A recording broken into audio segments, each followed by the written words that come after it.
What if we've benefited so much from our inward journey, from wisdom, from self-inquiry, exploring the I am, and discovering clear seeing, that when we're with others, perhaps as a coach or a mentor, as a healer or a friend, that we feel, how can we not want to share this with them? How can we not want to show them the truth? How can we not want to guide them to find their own inner teacher when our own inner teacher has been so life-changing for us? How do we know the difference between bringing our own agenda into supporting and helping and guiding others versus a genuine call to play that role for someone? Let's explore that, shall we? Many years ago, when I faced this question, and this question has come up from a student, when I faced this question, it was coming from an enthusiasm. I remember when I was a teenager, when I first started finding my own inner teacher, it really felt like a love relationship. There was so much love for my inner teacher, so much excitement, and so much, like, I can't believe I found this coming out of me, that I wanted to share it with everyone. And I was so disappointed when I realized that not only was very few people interested, but that in fact, when I delivered this enthusiastic seeing, it was often met with resistance, sometimes confusion, and it hurt. It seemed to hurt, not help. And then again, so what I did as a teenager is I backed off completely, and I just made this a very private journey, and only occasionally was brave enough to bring out this topic. And then again, once or twice, when there was a deepening of the seeing, same thing would happen. And I distinctly remember one time when the seeing had deepened so much, there was so much falling away of the surface and so much depth of the seeing, that I immediately organized a talk, and I put myself in front of this group. It was a small group, I think about 20 to 30 odd people. The topic was also something more mainstream, and it wasn't obvious. It was something about questioning the inner world versus the outer world or something, and where the topic was not obvious about what would be discussed. And I, with all the love in my heart, just burst forth with truth and wisdom, and I remember looking at their faces and feeling and suddenly noticing, sensing how they were responding. And there was most of the people was a blank stare. Others, there was this confusion. Some, there was even a disorientated sadness. And when the talk finished and everyone left, normally what would happen is that when people left a talk of mine, there'd be at least some measure of freedom or lightening, hugging and love, and this is more like these people just couldn't wait to get out of this room with me. And that was a shock. That was a shock, right? So I did a lot of contemplating around managing myself here, because I had lots of roles in my life. Okay, I have a role of teaching master coaches, I have a role as a mother, I have a role as a friend, I have a role as a wife. All these roles live in me. I'd stop identifying with any of them as an identity, but they were still in me and they have a place. And Was I going to bring spiritual teacher to all these spaces and force that on people? Was I going to go sit at a family lunch or birthday party and sprout forth teachings about non-duality, And so I meditated on this, and this is the metaphor that helped me, that I'm inviting you to now. I saw a beautiful symbol of a lake, a beautiful pristine water. And around this lake was ice, something you would expect to see perhaps in the Arctic. And this ice contained the lake. And in this massive island of ice were tunnels. And these tunnels were forming, and the tunnels were busy tunneling themselves towards the lake. The tunnels represent our sense of separateness, our sense of being a separate self. The lake represents what we are looking for, the search for God, self, home, joy, peace, love. Yes? And this tunneling is this feeling of progressing towards what we're looking for. The lake also represents enlightenment. It represents clear seeing, wisdom. What I was shown was life, divinity, the intelligence of life, grace, whatever word you want to use, would never break open the barrier of ice between the tunnel and the lake prematurely. Because if we had to suddenly open that, the force of the water, even though that water represents truth, home, wisdom, enlightenment, the force of that water into the tunnel would be violent and destructive. To bring truth to a mind, to a person that is not looking for it, not longing for it, not tunneling for it, and not ripe for it, not ready for it, can be violent. Either one of two things will happen in the real world. In the real world of when we're talking, they'll either ignore us and move on, or close, protect themselves actually by closing to us. Or if some amount of that got through, it would feel unsettling. It would feel quite destructive. So life would never force enlightenment. Instead, what happens is that our tunnels begin to melt on their own. And of course, as the tunnel melts, it fills with a bit of water, doesn't it? So you imagine this tunnel, whatever, filling with water. Now, when our tunnels fill with water, we claim this as my wisdom, my seeing, my enlightenment, which of course is just temporary. That's a temporary illusion, but it's appropriately temporary, and it's an interpretation based on that experience of being a separate self with more wisdom, with more seeing.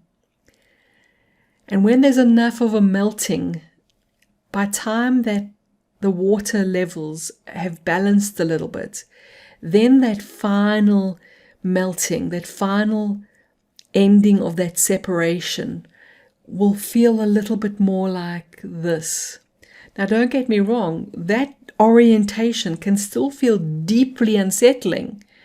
It can feel disorientating, and that's why the role of teacher and teachings and community can be so important. We want to be loving spaces for this process so that you don't think you're going mad, so that you can orientate towards the different way of seeing when suddenly you don't have a tunnel around you anymore and you find yourself as an ocean, right?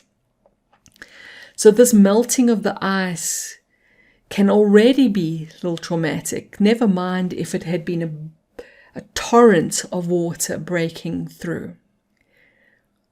Now, how do we take this into knowing when and knowing how? I think it is helpful to check our own trying energy, our own wanting energy, our own desire, and our own fear. Fear and desire are opposite sides of the same coin. They come from a pendulum grabbing and pulling and pushing. And trying is a common feeling. So if you feel like you're trying to share, trying to wake up, can you feel that this is an evangelical energy? It's a trying to save, trying to help, trying to love. Trying is the clue that it's coming from your ego, from the pendulum and not the fulcrum. That it's coming from some part of us that is longing for something, wanting something. And the moment we want something from it, that's our tunnel speaking, not the lake. Then what I recommend, we be loving with ourselves, honest mistake. Don't beat yourself up about this. Because that longing still has its home in love. It's just distorted by some confusion. And fear of the suffering of others is also coming from love, but it's distorted by confusion. So what I recommend is you create a wisdom well for yourself. You meditate. You sit with the longing. You sit with the I want someone to feel something. I want to be the person that. I want to do this work.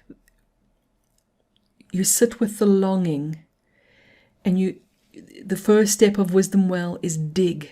And dig means get dirt under your fingernails by being raw and real, by being super honest, even if it's not pretty, like, oh my gosh, this is arrogance, or oh my gosh, this is neediness, or oh my gosh, this is hope or belief or an identity.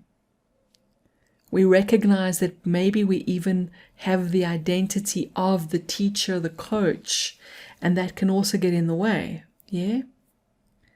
It's so hard for me many years ago, more than, I think, close to 15 years ago, that I used to run a spiritual business as a spiritual teacher. I wrote books, I was on TV, I taught around the world.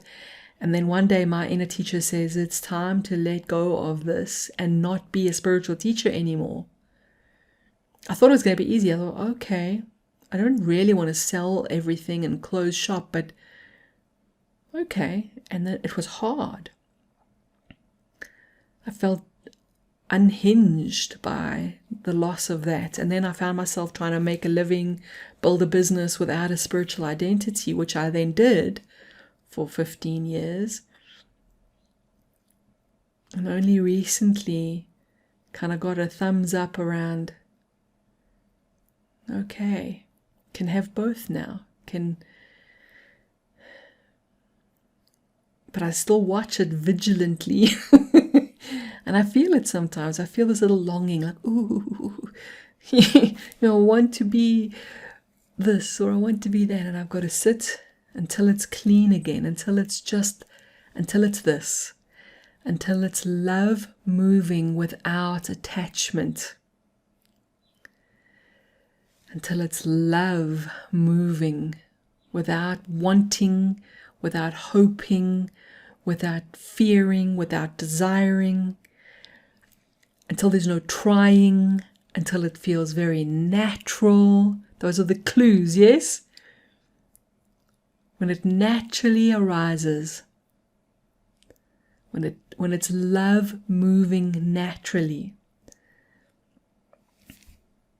And then you let wisdom do the work. You let grace, you let life do the job. There's no more doer there to claim, I am doing this. And you'll see that from that, Instead of you being a tunnel anymore, trying to find lake, excited about water, trying to show all the other tunnels you need water too, you'll now trust life's busy doing the melting. I'm not a tunnel. I'm not a doer. Life's busy melting the ice. And through me, the melting will happen naturally when it's supposed to, for me and others. So that sometimes the most spiritual thing you can do for another human being is talk about their goals and their career and the weather and make them a cup of tea. And other times the most spiritual thing you can do for another person is to talk about their true self and be a loving space for where they are right now and give them what looks like a spiritual teaching. Because the truth is, wisdom doesn't have the label of spiritual.